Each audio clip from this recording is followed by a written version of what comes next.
Hi, my name is Janice Jackson. I'm principal of George Westinghouse College Prep, a Chicago public school. I've worked with students in all different types of settings at the high school level in Chicago public schools. At the beginning of the 2012-2013 school year, we experienced a crisis at George Westinghouse College Prep. About 7 weeks into the school year, one of our students unexpectedly committed suicide. This tragedy shook the school to its core, and as a school principal, it was especially shocking and traumatic for me, as well as the environment. I remember speaking to the teachers the following morning and breaking the news to them, and I just remember becoming overwhelmed with emotion because I really had never experienced anything like that. And to be honest, as a principal who's always made the right moves and did everything correctly, I really felt like I didn't know what to do. So Chicago Public Schools has a crisis management team and plan in place, and obviously I executed, all the right steps.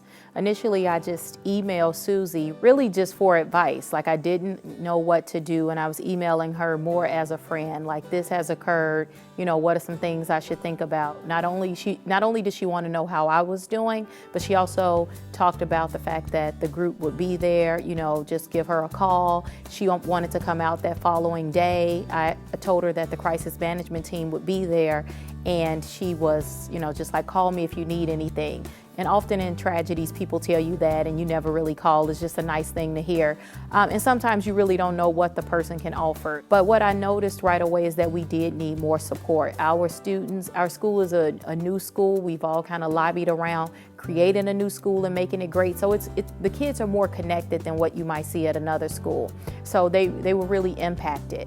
And although CPS has a team and a response, as you can imagine, CPS is overwhelmed. And that team, who did an exceptional job, they were called out to another school the next day. So Cornerstone and their therapists were there the following day, and actually for the next 2 weeks working with our staff, working with students who really needed more than a day or two to kind of deal with what was going on.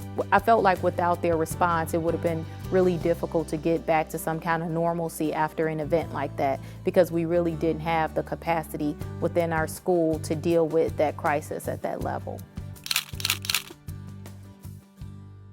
As I think about the partnership between Westinghouse and Cornerstone, is really, as a school leader, and I've been a school principal for 8 years now, well, 9 years, so continuing to age. You interact with a lot of organizations, a lot of people who come in and want to provide service. And in my career, I can say that there's a short list of those who really walk the walk and talk the talk of what they say that they're going to provide, and I feel like Cornerstone is one of them. I don't think that they're just out here, trying to, be relevant or work in a school or even to make money. I feel like they really care. I feel supported when I interact with them. I feel that it's authentic, and I feel like they're in the fight with you, like they want you to be successful, and it's not just about another project on the table.